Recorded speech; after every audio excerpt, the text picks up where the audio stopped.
Welcome to a new lecture. This is topic 2.5, Interactions between American Indians and Europeans.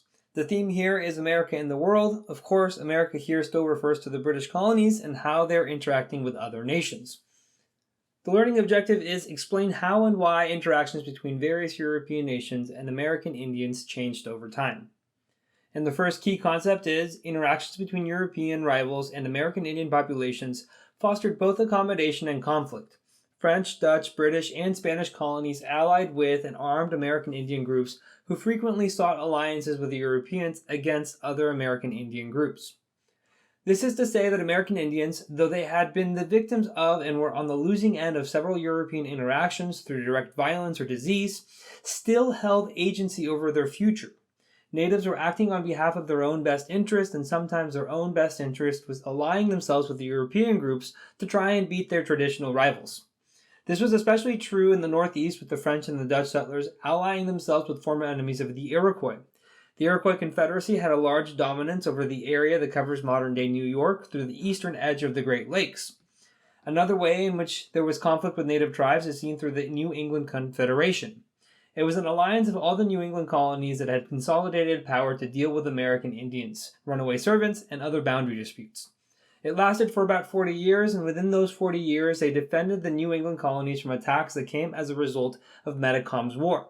This shows that colonists perceived native attacks to be serious and constant enough to come together with other colonies in order to consolidate their land claims. The next key concept covers Metacom's War. British conflicts with American Indians over land, resources, and political boundaries led to military confrontations such as Metacom's Wars, also called King Philip's War in New England. In 1675, the Wampanoag chief Metacom created an alliance to stop English encroachment. He got several different tribes that had lost territory to the New England colonists and got them to agree on this alliance. The colonists knew Wampanoag chief Metacom as King Philip. That's why the English call it the King Philip's War. Even though Chief Metacom had a large coalition, there were still some native groups that were allying themselves with the British, namely the Pequots and the Mohicans. The Pequots had already fought their own war against the Puritans earlier in the century, so this further shows that they are still acting within what they see as their best interests. English and Indian settlements were destroyed as a result of the war. There were about 1,000 colonists that died and around 3,000 Indian casualties. Finally, the Indian resistance ended when Metacom was killed. The picture shows the marker for the exact place where Metacom was killed. He was beheaded after his death, and his head was put on a spike to be displayed outside of the town of Plymouth for an entire generation to see and discourage further attacks. Bacon's rebellion can also be understood from the perspective of conflicts with Native Americans.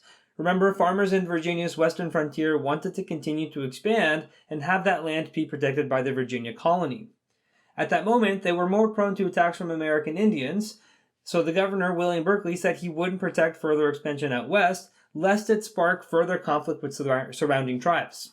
Nathaniel Bacon was disgruntled and got other discontent farmers in the western frontier, and they conducted massacres of American Indian villages surrounding them. They follow up by going to Jamestown and burning it down. The images show etchings of what the attack looked like on Jamestown, and then the remnants after it was burnt down. While they occupied Jamestown, Bacon dies of dysentery and the rebellion dissipates. But they were a formidable force as they did defeat William Berkeley's forces when they got to Jamestown. For this key concept, it is more important to emphasize the cause of the rebellion as they were brought about by the conflicts over boundaries with natives. The final key concept deals with the Pueblo Revolt, American Indian resistance to Spanish colonizing efforts in North America, particularly after the Pueblo Revolt, led to Spanish accommodation of some aspects of American Indian culture in the Southwest. In 1680, a revolt in modern-day New Mexico, led by a Pueblo Indian named Pope, fought against the Spanish limitation of native religious practices. The Spanish were destroying these Kachina idols, like the ones shown on the screen. This is in keeping with the Spanish goal of founding missions to try and convert the native populations to Christianity. Pope created a large coalition of all the Pueblo towns around for as far as 200 miles, and they burnt out the Spanish settlements in the area. The Spanish were expelled for about 12 years before they came back, and even after they came back, they ruled less harshly. They accommodated the religious practices of the Pueblo people in northern New Mexico and allowed them to continue to practice some of their religious practices. And finally, the recap.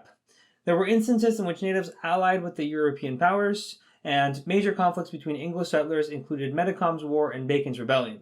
Finally, the Spanish accommodated natives in New Mexico after their violent resistance in 1680. Thank you for watching. If you would like to watch the next lecture, you can click on the video link on the screen. And if you are looking for more practice to help you on the AP exam, you can visit apushslides.com. I wish you the very best in all of your studying and look forward to seeing you back on the next lecture.